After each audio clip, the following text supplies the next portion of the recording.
누군가에게 피해를 입으면 복수를 하고 싶은 게 사람 마음입니다. 그렇다면 동물들은 어떨까요? 사람에게 피해를 입은 동물이 사람에게 복수하고 싶다고 생각할까요? 여기 그 대표적인 사례가 있습니다. 1997년 12월 러시아 연해주 영하 30도의 침엽수림에서 실제로 벌어졌고 조사 기록으로 남은 사건입니다. 12월 5일 저녁 밀렵 감시대의 유리 트루시에게 다급한 무전이 도착합니다. Это Соболонье. Пасечник пропал. 3 дня, никаких вестей. Приезжайте скорее. 다음날 아침 눈 덮인 오두막 앞 트루시 조사대를 맞이한 것은 부서진 살림살이와 마당을 가득 메운 거대한 발자국이었습니다. 발자국의 주인은 아무르 호랑이, 현존하는 가장 큰 고양이과 동물로 꼽히는 맹수입니다. 트루시는 대원들이 소총으로 엄호하는 동안 현장을 캠코더로 한 컷씩 기록했습니다. 그 조사 영상은 지금도 남아 이 사건의 증거가 되고 있습니다. 현장을 읽어내려가던 트루시는 곧 소름 돋는 사실을 발견합니다. 이것은 우발적인 습격이 아니었습니다. 호랑이는 이 집에서 이 남자만을 기다렸습니다. 시간을 일주일 앞으로 되감겠습니다. 사라진 남자는 블라디미르 마르코프, 46, 양봉으로 먹고 살며 겨울이면 총을 들던 사냥꾼입니다. 소련이 무너진 직후의 극동, 임금은 끊겼고 마을은 가난했습니다. 이 숲에서 밀렵은 많은 이들에게 마지막 생계였습니다. 그해 겨울 숲에서 호랑이와 마주친 마르코프는 지근거리에서 방아쇠를 당겼습니다. 사제의 산타는 호랑이를 죽이지 못하고 오른쪽 앞다리에 박혔습니다. 마르코프는 거기서 멈추지 않았습니다. 호랑이가 잡아둔 멧돼지, 그러니까 부상당한 포식자의 마지막 겨울 식량까지 끌고 돌아갔습니다. 총알 그리고 굶주림, 굶주린 겨울의 식량을 빼앗긴다는 것은 맹수에게도 죽음의 선고와 같습니다. 이제 이 남자는 수많은 인간 중 하나가 아니었습니다. 부상당한 호랑이가 가장 먼저 한 일은 도망이 아니었습니다. 눈 위에 남은 냄새를 따라 남자가 걸어간 길을 정확히 거꾸로 되짚기 시작합니다.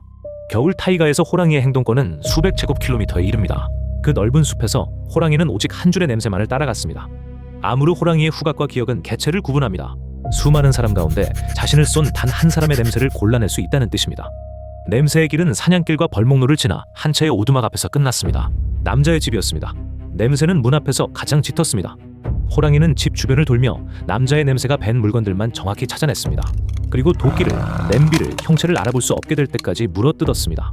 조사 기록에 남은 이 행동은 분풀이가 아닙니다. 부순 것은 전부 남자의 냄새가 밴 물건뿐이었습니다. 상대를 특정하고 있다는 표적 지정의 신호입니다. 그리고 호랑이는 근처 오두막에서 매트리스를 물어다 현관이 정면으로 내려다 보이는 자리에 끌어다 깔았습니다. 매복 자리였습니다. 영하 30도의 어둠 속에서 호랑이는 그 위에 엎드려 기다리기 시작합니다. 눈이 등을 덮을 때까지 자세는 한 번도 바뀌지 않았습니다. 하루가 지났습니다. 기록은 이 대기를 최소 12시간, 길게는 이틀로 추정합니다. 호랑이는 움직이지 않았습니다. 산탄이 박힌 다리의 통증과 굶주림 속에서 오직 한 사람을 위해 비워둔 시간, 포식자의 인내라기보다 한 개체를 향한 집착에 가까웠습니다. 12월 3일, 눈길 끝에서 발소리가 들려옵니다. 마르코프가 집으로 돌아온 것입니다. 그날 오두막 앞에서 무슨 일이 있었는지 목격한 사람은 없습니다. 다만 눈 위의 흔적들이 그날의 순서를 말해줄 뿐입니다. 사흘 뒤 조사대가 도착했을 때 남자였던 것은 거의 남아있지 않았습니다. 트루시의 사냥개조차 현장 앞에서 다가서지 못하고 짖기만 했습니다.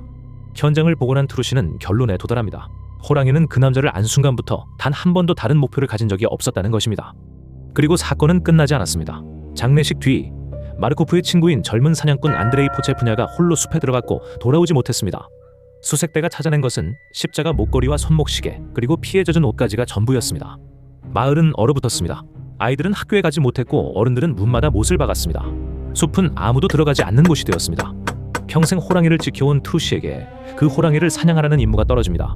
지키는 일과 죽이는 일이 한 사람에게 함께 주어진 겨울이었습니다.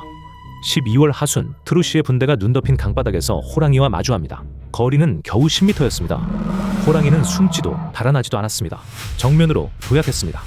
트루시는 2발을 쐈고 대원들은 11발을 더 쐈습니다. 호랑이는 그 13발을 그대로 뚫고 날아와 트루시를 덮쳐 소총을 낚아챘습니다. 다음 순간 호랑이는 트루시 너머로 굴러떨어져 움직이지 않았습니다. 낚아챈 소총이 목구멍에 박혀 있었습니다. 트루시는 등과 팔에 발톱 자국만 남긴 채 살아남았습니다. 목숨을 가른 것은 반박자의 판단이었습니다. 사살된 호랑이를 부검하자 몸에서는 오래된 총알과 산탄이 더 나왔습니다.